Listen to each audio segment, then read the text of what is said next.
Hello नमस्कार दोस्तों। इसके ग्लोबल क्लासेस के यूट्यूब चैनल में आप लोगों का बहुत बहुत स्वागत है। तो दोस्तों, जैसा कि बीपीएससी ट्री 3.0 के लिए अभी हाल फिलहाल में जो न्यूज निकल के आ रहा है, उसे ये पता चल रहा है कि ये जो ट्री 3.0 की परीक्षा जो है मार्च में हो सकती है। पहले ये प्रस्तावित अगस्त 2024 में था, लेकिन अभी हाल फिलहाल में खबरों में आ रहा है कि फरवरी में ही फॉर्म भरा जाएगा और मार्च में एग्जाम लिया जाएगा। तो दोस्त मेरे, इसी सब को देखते हुए ये आप लोग के लिए जो रेगुलर सीरीज चल रहा है, जिसमें 40 नंबर की जो सभी के लिए जो तैयारी कराई जाती है, जो कॉमन पेपर होता है, उसके लिए ये सीरीज स्पेशली चलाया जा रहा है, जिसका आज ये 10वां क्लास है। तो दोस्तों, आप लोग के लिए 9 क्लास इसके पहले अपने चैनल पर उपलब्ध करा दिया हूं। अगर अभी तक आप लोग नहीं देखे हैं तो उसको देख लीजिए, और चैनल पर नए हैं तो चैनल को जरूर सब्सक्राइब कर लीजिए। और चलिए पहले प्रश्न की ओर चलेंगे हम लोग। पहला प्रश्न है कि भारतीय संविधान में संसदीय स्वरूप किस देश के संविधान से लिया गया है? ऑप्शन है यूएसए, फ्रांस, ब्रिटेन। उपयुक्त में से एक सदी, अउपयुक्त में से कोई नहीं। तो दोस्तों, जैसा कि हम लोग जानते हैं कि अपने देश का संविधान जो है कई देशों के संविधान से कुछ कुछ तथ्यों को लेकर बनाया गया है। तो कई देशों की संविधान जो है अपने देश के ये संविधान में देखने को झलक उसका मिलता है। तो यहाँ पर संसदीय स्वरूप की बात की जा रही है कि किस देश के संविधान से लिया गया है। तो इसका सही जवाब आप लोग को हो जाएगा, ये ब्रिटेन जो हो जाएगा। ये बिल्कुल सही जवाब हो जाएगा। ठीक है, ब्रिटेन जो हो जाएगा ये बिल्कुल सही जवाब हो जाएगा। और इससे एक और देखिए, एक और महत्वपूर्ण तथ्य जो आप लोग को बार बार परीक्षाओं में देखने को मिलता है। अगर परीक्षा में कभी पूछ दे कि एकल नागरिकता जो है, ये पूछा हुआ प्रश्न है दोस्तों। एकल नागरिकता अगर पूछ दे कि कहाँ के संविधान से लिया गया है, तो ये ब्रिटेन के संविधान से। इससे प्रश्न बार बार पूछे जाते हैं एकल नागरिकता से। अब यहाँ पर देखिए, ऊपर यूएसए है यानी कि संयुक्त राज्य अमेरिका से, यहाँ से भी कुछ कुछ लिया गया था। जैसे क्या? तो मौलिक अधिकार। ठीक है ना, मौलिक अधिकार जो बार बार परीक्षाओं में पूछा जाता है।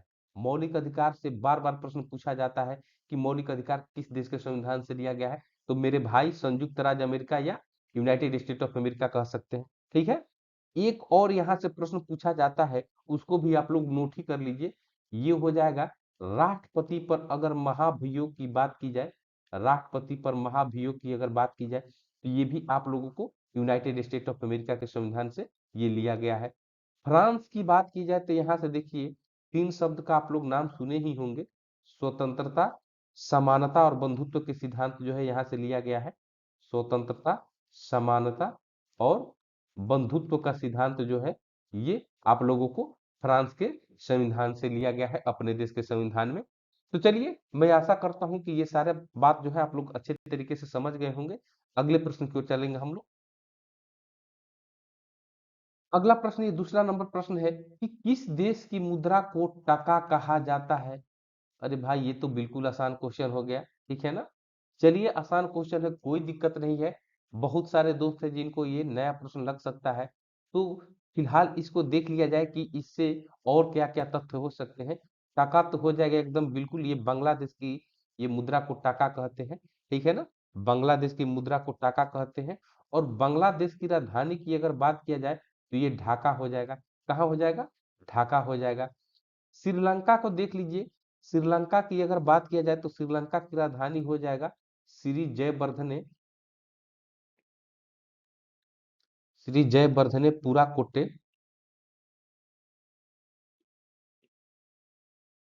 ये बात आप लोग ध्यान में रखिएगा मेरे भाई।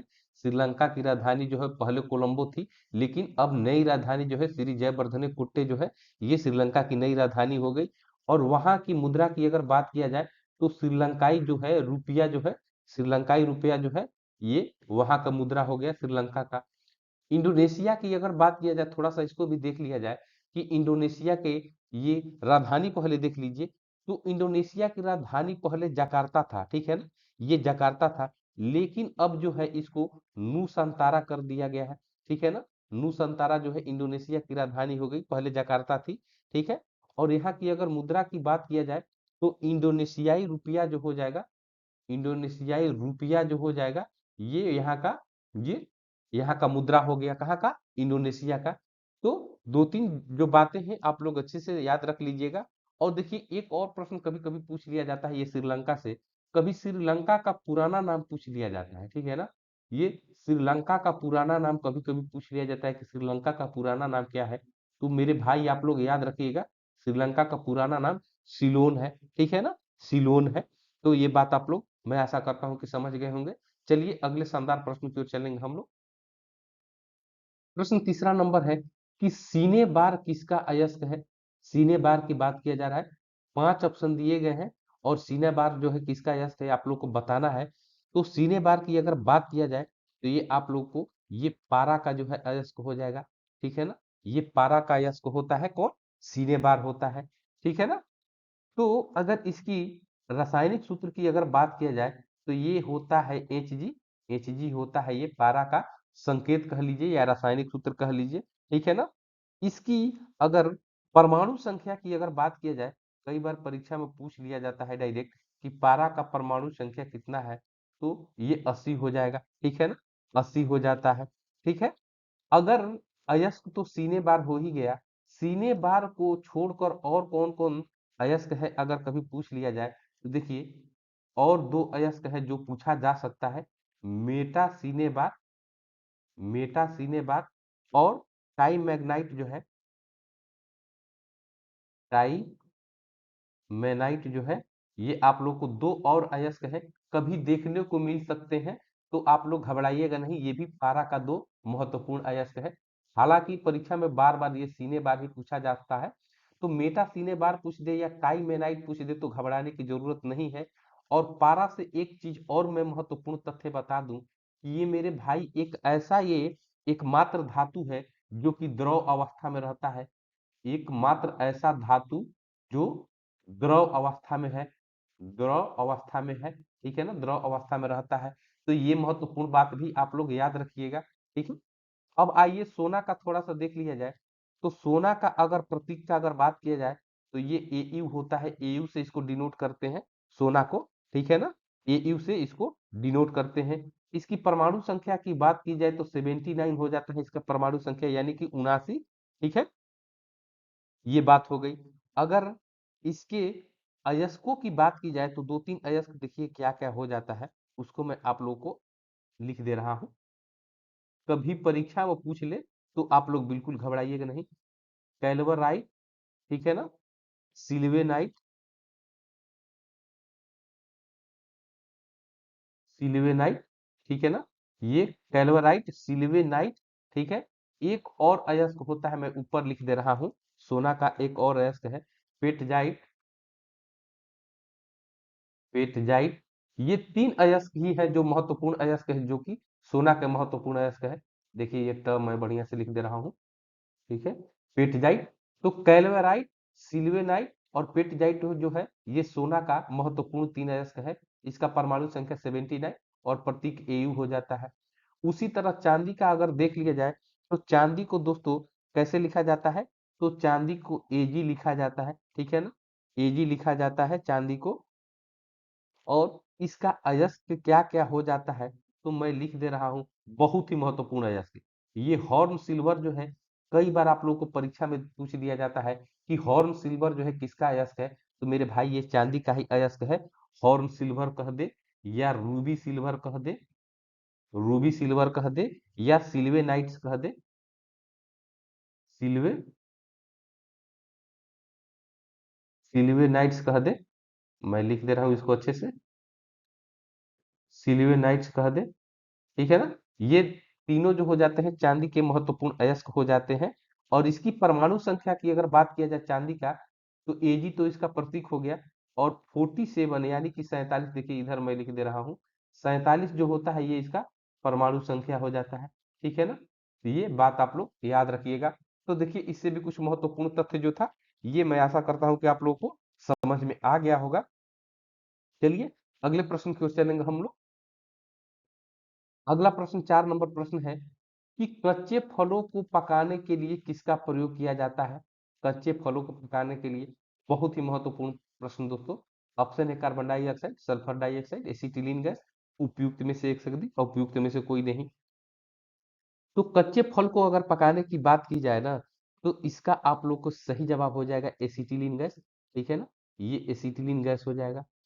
अगर इसका रासायनिक सूत्र कभी पूछ ले, रासायनिक सूत्र अगर कभी पूछ ले, तो ये हो जाता है C2H2 जो हो जाता है ये इसका एसिटिलीन का ये रासायनिक सूत्र हो जाता है एसिटिलीन का। एसिटिलीन को और क्या क्या कह सकते हैं ये भी थोड़ा सा देख लिया जाए। एसिटिलीन को एथीन भी कहते हैं, बिनाइलिन भी कहते हैं, बिनाइलिन भी कहते हैं, ठीक है ना। एसिटिलीन को, ये आप लोग को रासायनिक सूत्र हो गया C2H2। एथीन या बिनाइलिन भी जो है ये एसिटिलीन को कहा जाता है। तो आप लोग कभी ये देखने को मिल जाए तो घबराइएगा नहीं कि भाई ये क्या होता है। और यह जो होता है दोस्त मेरे, यह एक रंगहीन गैस होता है, ये एक रंगहीन गैस होता है एसिटिलीन। उसी तरह यहाँ पर सल्फर डाइऑक्साइड की बात की जाए तो इसका जो रासायनिक सूत्र होता है SO2 होता है, और ये बहुत ही जहरीला गैस होता है, ये जहरीली गैस होती है, ठीक है ना। इसमें तीव्र गंध होता है बहुत, ठीक है, सल्फर डाइऑक्साइड में। और कार्बन डाइऑक्साइड को तो CO2 आप लोग जानते ही हैं, ठीक है। ये मानव जीवन के लिए कितना उपयोगी आप खुद जान सकते हैं, ठीक है। और ये ग्रीन हाउस इफेक्ट में भी इसका उपयोग काफी होता है। ये कार्बन डाइऑक्साइड जो है ग्रीन हाउस इफेक्ट के लिए भी काफी ये ये जरूरी है, ठीक है। तो ये बात भी आप लोगों को ध्यान में रखना है। तो चलिए अगले प्रश्न की ओर चलेंगे हम लोग। अगला प्रश्न ये 5वां नंबर आप लोग को है कि तमाशा एवं लावणी कहाँ का लोक नृत्य है।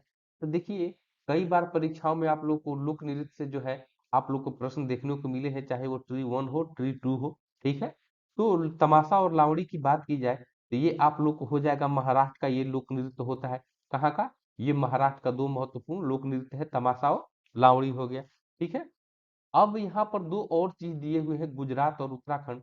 तो थोड़ा सा गुजरात को भी देख लिया जाए तो गुजरात का सबसे फेमस लोक नृत्य जो है, जो कि परीक्षाओं में बार बार पूछा जाता है, वह हो गया गरबा, ठीक है ना। ये गरबा लोक नृत्य जो है गुजरात का बहुत फेमस लोक नृत्य है। उत्तराखंड की अगर बात किया जाए तो देखिए यहाँ से एक लोक नृत्य है, चंचरी कहा जाता है या चरचरी। चंचरी या चरचरी जो है ये दोनों एक ही बात होता है। अगर कभी ऑप्शन में दे दे दोनों में से कोई, तो ये उत्तराखंड का ये लोक नृत्य होता है, जो कि कुमाऊं और गढ़वाल क्षेत्र में, जो उत्तराखंड के कुमाऊं और गढ़वाल क्षेत्र में जो है, कुमाऊं और गढ़वाल क्षेत्र में यह लोक नृत्य काफी फेमस है। उत्तराखंड के कुमाऊं और गढ़वाल में चंचरी या चरचरी। उत्तराखंड से एक और महत्वपूर्ण नृत्य का मैं नाम लिख दे रहा हूँ और उसको दूसरे कलर में लिख रहा हूँ, उसका कारण ये है कि वो दोस्तों यूनेस्को के अमूर्त विरासत में वो आप लोगों को शामिल है। और उस लोक नृत्य का नाम है राममन जो है, ये आप लोगों को यूनेस्को के, मैं हिंदी में ही लिख दे रहा हूँ इसको, ठीक है ना। यूनेस्को के, यूनेस्को के अमूर्त विरासत सूची में,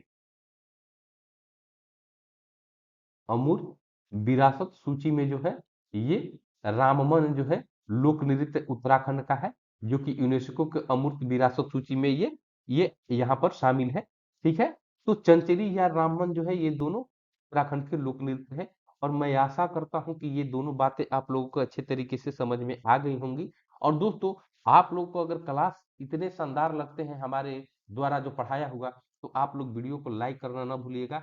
और वीडियो के बारे में कमेंट करना भी ना भूलिएगा कि आप लोग को कैसा क्लास लगा। इससे जो होता है ना कि मुझे मोटिवेशन आगे वीडियो बनाने को मिलता है। आप लोग खुद समझ सकते हैं कि आप लोग जब तक मुझे मोटिवेट नहीं करेंगे तब तक अगला वीडियो जो है थोड़ा सा बनाने में ऐसा लगता है कि कहीं आप लोगों को मेरी बातें समझ में आ रही है कि नहीं आ रही है, क्लास मेरा कैसा आप लोग को लग रहा है। तो ये सब बातें जो है आप लोग कमेंट बॉक्स में अवश्य लिखिए। और होमवर्क जो प्रश्न मैं आप लोग को देता हूँ उसका जवाब तो आप लोग कमेंट बॉक्स में बहुत कम ही लोग देते हैं। तो कृपया करके वो होमवर्क प्रश्नों को आप लोग अच्छे तरीके से दिया कीजिए तब, ठीक है। और चलिए अगले प्रश्न की ओर चलेंगे हम। अगला प्रश्न ये छठा नंबर प्रश्न है कि महाबलीपुरम का रॉक कट मंदिर का निर्माण किसने करवाया था। महाबलीपुरम का रॉक कट मंदिर का निर्माण किसने करवाया था। यहाँ पर तीन ऑप्शन है, नरसिंहदेव बर्मन 1, नरसिंह बर्मन 2, राजराज प्रथम। उपयुक्त में से एक से अधिक, उपयुक्त में से कोई नहीं, पांचों ऑप्शन है, ठीक है ना। तो महाबलीपुरम का रॉक कट मंदिर की अगर बात की जाए ना दोस्तों, तो ये आप लोगों को नरसिंह बर्मन 1 या नरसिंह बर्मन प्रथम अगर कोई दे दे, ठीक है ना, एग्जाम में तो घबराइएगा नहीं। प्रथम कह ले या 1 कह ले, बात एक ही हुआ, महाबलीपुरम का रॉककट मंदिर। और नरसिंह बर्मन प्रथम जो है ये आप लोगों को किस वंश से संबंधित थे, तो मैं लिख दे रहा हूं, ये पल्लव वंश के काफी प्रतापी राजा थे। पल्लव वंश के, ठीक है ना। और जिसकी राजधानी कहाँ थी, कई बार परीक्षा में ये भी पूछ लिया जाता है कि पल्लव वंश की राजधानी कहाँ थी। तो पल्लव वंश की राजधानी दोस्तों ये कांचीपुरम थी, ठीक है ना, ये कांचीपुरम थी। अगर कभी परीक्षा में पूछ दे कि पल्लव वंश के संस्थापक कौन थे, अगर कभी परीक्षा में पूछ दे पल्लव वंश के संस्थापक कौन थे, तो दोस्त मेरे इसके संस्थापक आप लोग को हो जाएंगे सिंह विष्णु जो हो जाएंगे, इसके संस्थापक हो गए। पल्लव वंश के संस्थापक सिंह विष्णु हो गए। ये बात आप लोग को ध्यान में रखना है। अब यहाँ से देखिए, यहाँ पर देखिए नरसिंह देव बर्मन टू है, तो इनसे भी द्वितीय से भी कुछ कुछ प्रश्न पूछे जाते हैं। तो इनसे एक प्रश्न पूछा जाता है कि महाबलीपुरम का शोर मंदिर, ठीक है ना, ये अगर महाबलीपुरम का शोर मंदिर पूछ दे तो इनके द्वारा निर्माण किया गया है, नरसिंह देव बर्मन सेकंड के द्वारा। और कैलाश मंदिर भी पूछ दे, ठीक है ना, कैलाश मंदिर, तो ये भी नरसिंह देव बर्मन टू के द्वारा जो है ये बनवाया गया है, और ये भी पल्लव वंश के ही शासक थे, ठीक है। तो ये बातें आप लोगों को अच्छे तरीके से ध्यान रखना है। और चलिए अगले प्रश्न की ओर चलेंगे हम लोग। अगला प्रश्न ये 7वां नंबर है कि गांधी जी का जन्म 2 अक्टूबर 1869 को इस स्थान पर हुआ। तो देखिए मेरे भाई, कई दोस्त जो है घबरा कर 1859 या 1879 लगा देते हैं, लेकिन 2 अक्टूबर 1869 को ये गांधी जी का जन्म हुआ। और कहाँ पर जन्म हुआ था, तो दोस्त मेरे यह गुजरात के पोरबंदर में, ये आप लोगों को ये महात्मा गांधी जी का जन्म हुआ था। कहाँ पर? गुजरात के पोरबंदर में हुआ था। तो थोड़ा-सा इनसे भी 1-2 तथ्य जो है उसको थोड़ा-सा देख लिया जाए। मैं आशा करता हूँ कि ये बात आप लोग को पता होगा भी कई दोस्तों को। तो उनके पिता का नाम था करमचंद गांधी, करमचंद गांधी। और माता जी का नाम, कई बार ये परीक्षा में पूछा गया है दोस्तों। मैं आप लोगों को जो यहाँ पर लिख रहा हूँ, तो ऐसा मत आप लोग ये समझिएगा कि ऐसे ही बेफालतू लिख रहे हैं। ये सारा आप लोग को प्रश्न देखने को परीक्षा में मिलता है। तो इनके माता का नाम की अगर बात किया जाए तो ये पुतली बाई हो जाएगा। पुतली बाई जो हो जाएगा इनके माता का नाम हो जाएगा। और इनके पिता जो करमचंद गांधी थे, ये पोरबंदर के राजा के दीवान थे। ये पोरबंदर के राजा के दीवान थे, पोरबंदर के राजा के दीवान थे ये करमचंद गांधी, ठीक है ना। ये बात तो भी आप लोग को ध्यान में रखना है। महात्मा गांधी की ये तो जन्म की बात होगी, थोड़ा सा मृत्यु भी देख लिया जाए कि कब हुआ था। तो 30 जनवरी, मैं लिख दे रहा हूँ, 30 जनवरी, 30 जनवरी 1948 को एक प्रार्थना सभा जो आयोजित हुआ था, उसी में इनको गोली मारकर नाथूराम गोडसे के द्वारा हत्या कर दी गई। तो 30 जनवरी 1948 को इनका मृत्यु हुआ, महात्मा गांधी जी का, ठीक है ना। तो ये बातें कुछ तथ्य थी जिसको आप लोग ध्यान से रख देखिएगा। और महात्मा गांधी से कोई भी ऐसा तथ्य जो है, अगर एक भी तथ्य जानते हो तो बहुत ही परीक्षा के लिए महत्वपूर्ण है।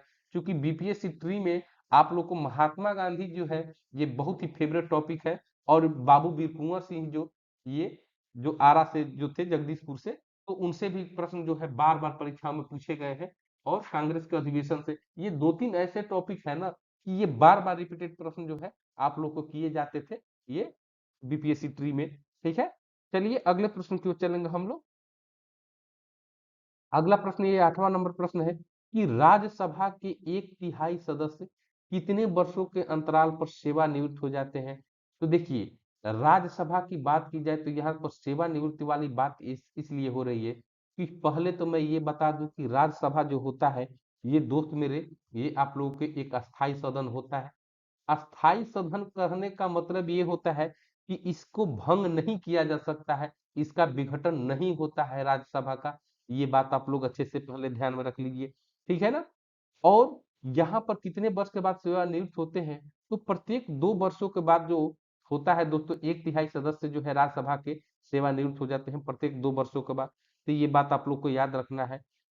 एक बात और आप लोग ध्यान रखिए कि अगर लोक राज्यसभा के, लोकसभा नहीं, यहाँ पर राज्यसभा की बात हो रही है, तो राज्यसभा के लिए न्यूनतम आयु अगर पूछ लिया जाए कि राज्यसभा के लिए न्यूनतम आयु की बात की जाए, तो ये दोस्तों 30 वर्ष जो है यहाँ के लिए न्यूनतम आयु होता है राज्यसभा सदस्य बनने के लिए, ठीक है ना। और राज्यसभा में कुल कितने सदस्य हैं? राज्यसभा में, राज्यसभा में कुल कितने सदस्य? तो आप लोग को 250, ये मैक्सिमम नंबर जो है 250 है, जिसमें से 238 जो है ये राज्यों और यूटी यूटी यानी कि यूनियन टेरिटरी केंद्र शासित प्रदेशों से चुने जाते हैं। और आप लोगों को बाकी जो 12 बचे, ये 12 जो बचे ये राष्ट्रपति द्वारा मनोनीत होते हैं, राष्ट्रपति द्वारा मनोनीत होते हैं। ठीक है ना, राष्ट्रपति द्वारा इसको मनोनीत किया जाता है या नामांकित किया जाता है। ठीक है, दोनों बातें आप लोग ध्यान रखिएगा। ठीक है ना, तो 238 राज्यों और यूटी से, और इनका चुनाव किस तरह होता है, तो दोस्तों राज्यसभा के जो सदस्य होते हैं उनका चुनाव जो होता है ना, राज्यों के विधायक उसमें मतदान करते हैं। ठीक है ना, मैं लिख दे रहा हूँ, उसको भी लिख दे रहा हूँ। राज्यों के विधायक जो है इसमें भाग लेते हैं, राज्यों के विधायक जो है ये भाग लेते हैं। और यह चुनाव होता है अनुपातिक प्रतिनिधित्व प्रणाली से होता है, अनुपातिक प्रतिनिधित्व प्रणाली से होता है। ठीक है, ये राज्यसभा के जो चुनाव होते हैं, तो राज्यों के विधायक इसमें भाग लेते हैं, ये बात आप लोग को ध्यान में रखना है। और और इससे ज्यादा तो मैं नहीं लगता है कि इससे राज्यसभा से कुछ और बातें हो सकती है। और अगर अनुच्छेद की अगर बात की जाए तो वो बहुत काफी डीपली हो जाएगा। फिलहाल यहाँ पर जो प्रश्न पूछे जाते हैं अधिकतर जो चलने वाले प्रश्न होते हैं, ये होते हैं कि कितने सदस्य मनोनीत राष्ट्रपति जी के द्वारा किए जाते हैं, कितने राज्यों द्वारा चुने जाते हैं, मैक्सिमम संख्या कितनी होती है, न्यूनतम आयु कितना होता है। ठीक है ना, ये बातें बार बार पूछे जाते हैं परीक्षा में। और ये अस्थायी सदन वाला भी बात पूछ लिया जाता है। ठीक है, तो ये बात आप लोग अच्छे से याद रखिएगा। और दोस्तों चैनल पर अगर अभी तक आप लोग नए हैं तो चैनल को दोस्त मेरे आप लोग सब्सक्राइब करना ना भूलिए। आप लोग का यही लाइक शेयर और सब्सक्राइब जो है मुझे अगला वीडियो बनाने के लिए मोटिवेशन प्रदान करता है। और चलिए अगले प्रश्न की ओर हम लोग चलेंगे। प्रश्न 9 नंबर है आप लोगों को कि संसद की दोनों सदनों की संयुक्त अधिवेशन की अध्यक्षता कौन करता है। संसद की दोनों सदनों की संयुक्त अधिवेशन की अध्यक्षता कौन करता है, ये प्रश्न आप लोग का है। और ऑप्शन है लोकसभा का अध्यक्ष, उपराष्ट्रपति, प्रधानमंत्री, उपयुक्त में से एक से अधिक, उपयुक्त में से कोई नहीं। तो लोकसभा की अगर संयुक्त अधिवेशन की अध्यक्षता की अगर बात की जाए ना दोस्त, तो ये इसकी अध्यक्षता जो है लोकसभा अध्यक्ष करते हैं। ठीक है ना, लोकसभा अध्यक्ष करते हैं। और संयुक्त अधिवेशन जो है, देखिए संयुक्त अधिवेशन जो है ये क्यों बुलाया जाता है, तो दोस्तों जब भी किसी विषय पर अगर दोनों सदनों में गतिरोध हो जाता है ना, दोनों सदनों में, मैं लिख दे रहा हूं, दोनों सदनों में गतिरोध उत्पन्न होता है किसी विषय पर, किसी विषय पर, तो राष्ट्रपति जी के द्वारा, राष्ट्रपति जी के द्वारा जो है ये संयुक्त अधिवेशन बुलाया जाता है, जो कि अनुच्छेद 108 के तहत संयुक्त अधिवेशन बुलाया जाता है राष्ट्रपति के द्वारा। लेकिन यहाँ पर एक और बात तथ्य याद रखिएगा कि अनुच्छेद अनुच्छेद 118 4 के द्वारा ये लोकसभा अध्यक्ष जो है इसकी अध्यक्षता करते हैं। लोकसभा अध्यक्ष जो है इस संयुक्त अधिवेशन की अध्यक्षता जो है ये लोकसभा अध्यक्ष करते हैं अनुच्छेद 118 4 के द्वारा। और दोनों सदनों में किसी विषय पर अगर गतिरोध हो जाए तो सदन को एक संयुक्त अधिवेशन की ये बैठक कराई जाती है, जो कि राष्ट्रपति के द्वारा बुलाई जाती है। और वो किसके द्वारा, अनुच्छेद 108 के द्वारा। तो ये दोनों बात जो है आप लोग अच्छे तरीके से याद रखिएगा, कहीं भी कंफ्यूज न होइएगा दोस्तों। यही बात जो है आप लोग को अटल सत्य है। ठीक है, तो ये बातें जो है आप लोग बिल्कुल ध्यान में रखिएगा। और इसी तरह एकदम बिल्कुल एकदम क्या बोला जाता है, खेल खेल में सभी प्रश्नों को अच्छे तरीके से याद करते चलिए। और मैं ऐसा करता हूं कि ये प्रश्न जो है आप लोगों को बहुत अच्छे लग रहे होंगे और क्लास भी आप लोगों को बहुत अच्छा लग रहा होगा। तो चलिए अगले प्रश्न की ओर चलेंगे हम लोग।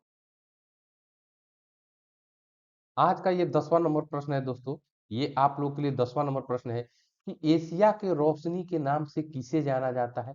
एशिया के रोशनी के नाम से किसे जाना जाता है। कई बार ये प्रश्न आप लोग को परीक्षाओं में देखने को मिले हैं। तो एशिया की रोशनी कह ले या लाइट ऑफ एशिया कह ले, दोनों बात एक ही हुआ।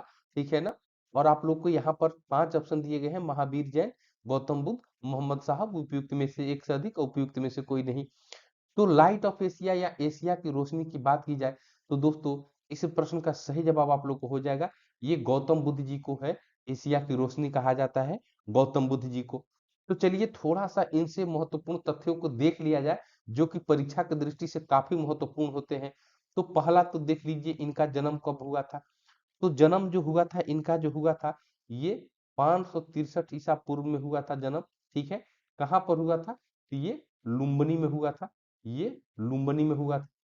मृत्यु की अगर बात की जाए कि इनका मृत्यु कब हुआ था, ये भी प्रश्न कई बार पूछा गया है। तो 483 ईसा पूर्व में इनका मृत्यु जो है कुशीनगर में हुआ था। ठीक है ना, कुशीनगर में हुआ था। ये बात भी आप लोग को याद रखना है। कभी इनसे प्रश्न आप लोगों के लिए कभी कभी ये पूछ लिया जाता है कि उनके बचपन का नाम क्या था, बचपन का नाम भी पूछ लिया जाता है। तो बचपन का नाम जो था दोस्तों, महात्मा बुद्ध जी का बचपन का नाम, गौतम बुद्ध जी का बचपन का नाम, ये सिद्धार्थ था। ठीक है ना, सिद्धार्थ था बचपन का नाम। उनके पिता और माता की अगर नाम की बात की जाए, पिता और माता का भी नाम पूछ लिया जाता है कई बार परीक्षाओं में। तो पिताजी का नाम था सुयोधन, ठीक है ना, और माता का नाम था महामाया जो है, इनके माता जी का नाम। ठीक है ना, ये बातें आप लोग ध्यान में रखिएगा। एक प्रश्न और पूछ लिया जाता है गौतम बुद्ध से कि वो किस कुल से संबंध रखते थे, कि महात्मा बुद्ध जो है या गौतम बुद्ध किस कुल से संबंध रखते थे। तो दोस्तों ये शाक्य कुल से संबंध रखते थे। ठीक है ना, शाक्य कुल से संबंध रखते थे। तो ये सब प्रश्न जो है आप लोग को कई बार परीक्षा में पूछा जाता है। इसके दृष्टि इसलिए जितने भी महत्वपूर्ण तथ्य है आप लोग को मैं यहाँ पर बता दिया। और इसी तरह तथ्यों को, एक प्रश्न से कई तथ्यों को बताना ही मेरा पढ़ाने का स्टाइल है, या यूं कह लीजिए कि पढ़ाने का तरीका है। और दोस्त मेरे, अगर अभी तक आप लोग चैनल को सब्सक्राइब नहीं किए हैं किंतु परंतु में कि क्या करूं क्या नहीं करूं, तो दोस्तों आप लोग चैनल को सब्सक्राइब कर लीजिए। और चाहे तो आप लोग चैनल को आप लोग सपोर्ट भी ज्वाइन बटन के माध्यम से कर सकते हैं, जो कि आप लोग के द्वारा अपेक्षित है। और चलिए आज का आप लोग के लिए होमवर्क प्रश्न देख लीजिए, जिसका जवाब आप लोग को देना रहता है। तो होमवर्क प्रश्न आप लोग के लिए है कि भाखड़ा नांगल बांध किस नदी पर बनाई गई है। ऑप्शन है रावी, चेनाब, सतलज।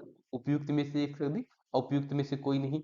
तो इसका जवाब जो है आप लोगों को कमेंट बॉक्स में देना है। ठीक है ना, इसका जवाब आप लोग को कमेंट बॉक्स में देना है। और दोस्त मेरे, आप लोग जो है वीडियो को इतना शानदार तरीके से देखते हैं, तो दोस्त मेरे आप लोग होमवर्क प्रश्नों को भी कमेंट बॉक्स में उसका उत्तर लिखना ना भूलिए। इससे मुझे पता चलता है कि आप लोग मुझसे जुड़े हुए हैं, ये इतना महसूस होता है। और इससे मुझे मोटिवेशन में मिलता है कि चलिए आप लोग काफी इंटरेस्ट ले रहे हैं इन सीरीजों में। और ये वीडियो कैसा आप लोग को लगता है, ये सीरीज कैसा लग रहा है, क्योंकि ये 40 नंबर का जो यह सीरीज जो है सभी के लिए कॉमन होता है। 40 नंबर के लिए जो प्रश्न पूछे जाते हैं बीपीएससी प्री या बिहार शिक्षक भर्ती परीक्षा में, तो 40 प्रश्न जो है सभी के लिए कॉमन होते हैं, जीके जीएस और करंट अफेयर का। तो यह जो सीरीज चल रहा है लगातार आप लोग को परीक्षा तक मिलते रहेगा। तो प्रोबेबली ये परीक्षा जो है मार्च में हो या आप लोग को अगस्त में हो, दोनों बातें हो सकती है। अभी तो ज्यादा चांस लग रहा है कि मार्च में ही हो जाए। ठीक है, तो इन बातों पर ध्यान रखिए। और सीरियसली आप लोग पढ़ाई में अगर अभी तक नहीं लगे हैं तो लग जाइए, क्योंकि अगर मार्च में हो जाएगा तो मैटर बिल्कुल फंस जाएगा। क्योंकि अभी तो कल के परीक्षा में, कल के न्यूज़पेपर में दिया गया था कि फरवरी में ही जो है इसका फॉर्म भरा जाएगा और मार्च में एग्जाम लिया जाएगा। तो इन सभी तथ्यों को आप लोग ध्यान से देखा कीजिए। और आप लोग चैनल पर आप लोग के लिए काफी महत्वपूर्ण वीडियो हमारे चैनल पर आप लोग के लिए उपलब्ध है। चाहे जीके हो जाए या जीएस हो जाए या करेंट अफेयर से आप लोग को हो जाए या हिंदी की क्लासेज हो जाए, आप लोग के लिए रीजनिंग की भी क्लासेज है, मैथ के भी क्लासेज है। कंप्यूटर से तो दोस्तों 4 या 5 आप लोग को क्लास है, 5 क्लास है। अगर उसको आप लोग देख लीजिएगा तो कंप्यूटर सेक्शन से कोई प्रश्न नहीं छूटेगा। ठीक है ना, जो आमतौर पर पूछे जाते हैं ये कॉमन क्वेश्चन। तो इन सब बातों को ध्यान में रखिएगा। और आप लोग के लिए पूरा पैकेज जो है हमारे चैनल पर उपलब्ध है। तो दोस्त मेरे, आप लोग अपने समयानुसार सभी वीडियो को बारी बारी से करके देख लीजिएगा, क्योंकि ये आप लोग के लिए ही बहुत महत्वपूर्ण है। और आज का यह शानदार क्लास जो है यहीं पर समाप्त होता है। और मैं आशा करता हूं कि आप लोग जो है इस क्लास को एंजॉय किए होंगे। तो दोस्तों एक और नया क्लास लेकर आप लोग के समक्ष में उपस्थित होंगे। तब तक के लिए मैं आप लोगों से आज्ञा लेना चाहूंगा। जय हिंद दोस्तों।